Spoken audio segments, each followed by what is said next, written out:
by a park in downtown Minneapolis. I have no idea exactly where. I think maybe, okay, I see South 10th Avenue. I think I'm either on like 14th Street or 11th Street. Avenues, streets, just like New York City.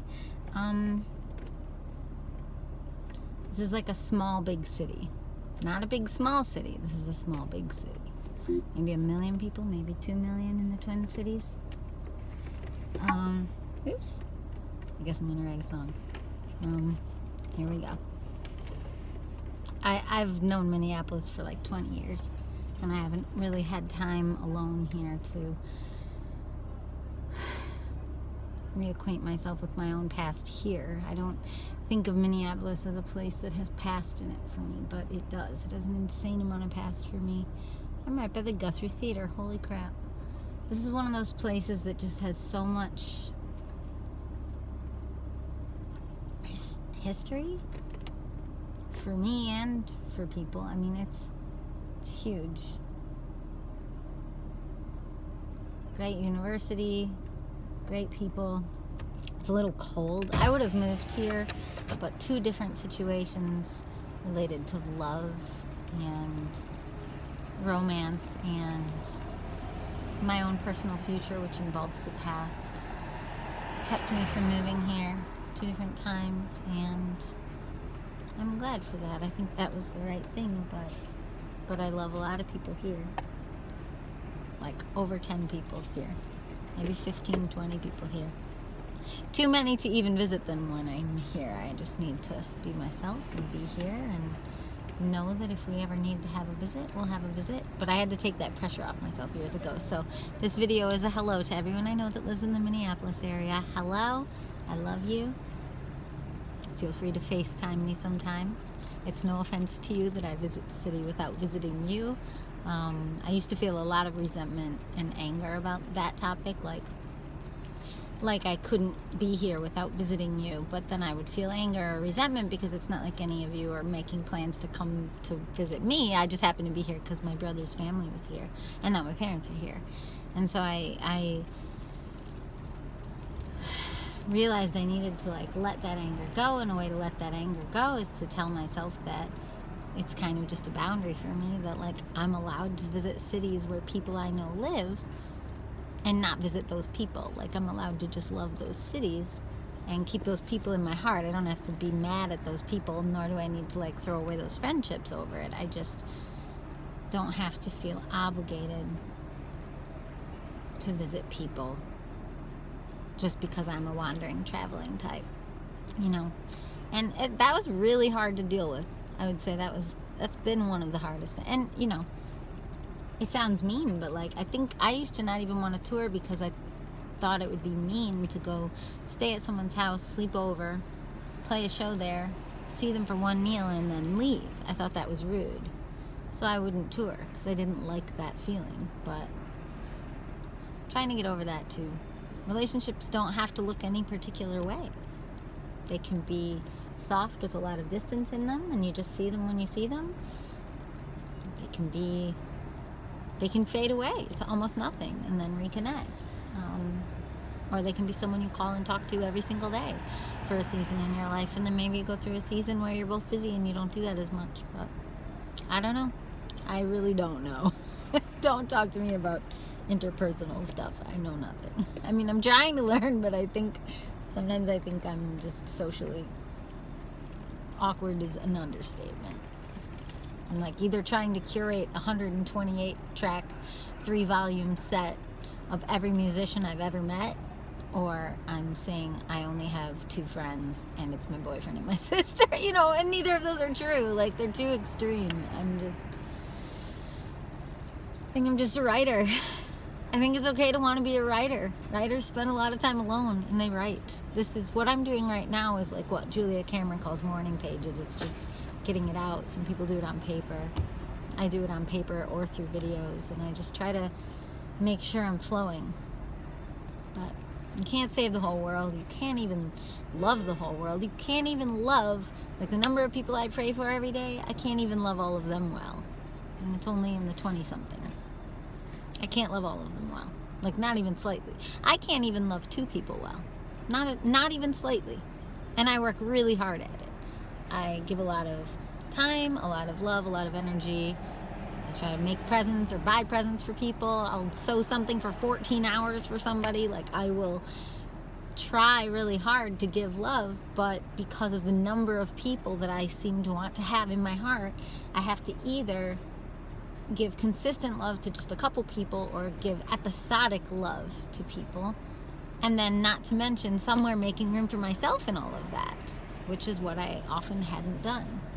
Or if I did it like a little kid sneaking away, like sneaking off in the bathroom because you're overwhelmed at a party, and just to get time alone and doing a crossword puzzle or a word search in your grandma's bathroom. My grandma and grandpa in heaven. I love them. I would sneak away at my mom's parents' house. And I would just, because her family was huge, and we would have these huge gatherings, and we would wait hours for my grandpa to finish the spaghetti sauce. It was a special meat sauce that he'd work on for like a day and a half. And they had 2 birds. I can't remember their names, Buddy and something else maybe. I had a bird, my first pet when I was a kid. It was called Scout. I was nervous to tell you for a second because I was afraid it was like a password, but it's not. Anyway, and Scout died when we were like in elementary school. I remember being really sad. But now Scout is like my own personal mascot because I am often the scout for my relationship with Brian. And it's been life-changing to learn to be a scout. Because he's more of a homebody and I'm more of an adventurer, fly around poet soul who secretly and or not so secretly loves having a home life with someone I love. Just need to be close by lots of places that also make me feel good. So that's why we're moving closer to Chicago. Oh my gosh, I'm rambling. I was gonna write a song. And I'm in Minneapolis. Why am I talking about Chicago? Okay. Dun, dun, dun, dun. Here we go.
what's in front of you.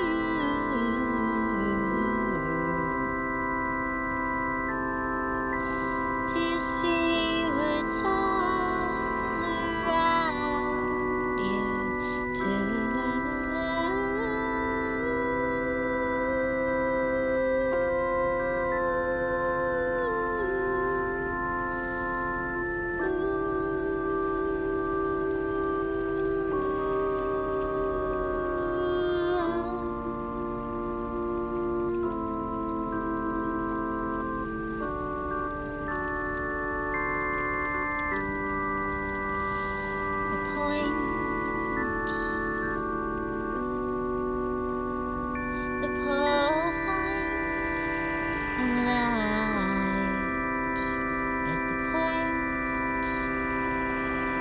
Keeps you up at night. It won't let you sleep until you're honest, 'cause it wants to light the way. It won't let you sleep until you're honest, 'cause it wants to have its say. It won't let you sleep until you're honest, 'cause lies confuse and cloud the path in front of you. All this noise you are so drawn to.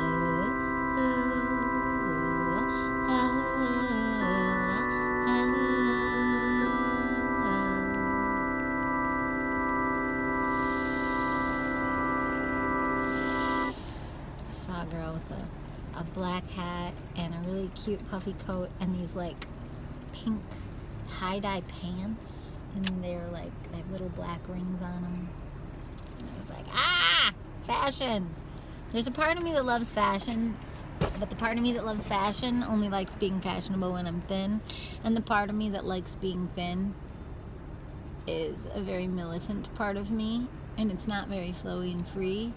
And this has been a flowy and free chapter of my life to counteract the militant cruelty in the world. But then again, I'm actually just following the same types of Trumpian vibes of blabbing all over Twitter and calling it a life, and I may be doing it in the name of love, whereas he was doing it in the name of arrogance and judgment and hatred of people and love of himself. And maybe I'm using myself to get y'all to love yourselves, but I'm still just no different. And maybe there's a reason that we work hard on things and then we share rather than just improvise publicly. But all of this airtime, all of this free airtime, it's not free, because you lose your audience when you want to go on and on like I do. So it's a weird way to be in the world. I look at this as a behind the scenes. I honestly look at this as storage space, because I don't even know, because the songs that I was writing and creating and saving on laptops, I'm feeling so isolated. But I couldn't stop writing hundreds of songs a year. I loved it from like 2008 to 2016, hundreds of songs a year. It was my through line and my lifeline, and my bloodline. It was like my inheritance. It felt like love. It's the same way other people are just naturally good at business or something. I'm just naturally drawn to creativity, and I love it. But organizing it all privately on a hard drive or in notebooks, I have like thousands of journals full of words from back when I was, in high school onward, and it's like, it's a very solitary thing. And in college they used to be like, oh well, someday when you die people might find your journals. And I can do the same thing with YouTube videos that no one's watching, or 5 people are watching or whatever, and like, that's not anger or resentment, that's just confusion, like, what's it for, Jess? But at the same time, I do know what it's for. I mean, it's organization and it's curation, and it's just kind of filling time and passing time. And I guess, I'm trying to show up for both myself. I would say myself is my number one audience, because I'm trying to figure out what I'm doing on this planet. And sometimes I figure it out better by getting still, but sometimes when I get still, maybe you'll relate to this. Sometimes when I get still, other people just use me like a blank canvas. They fill me up with their time.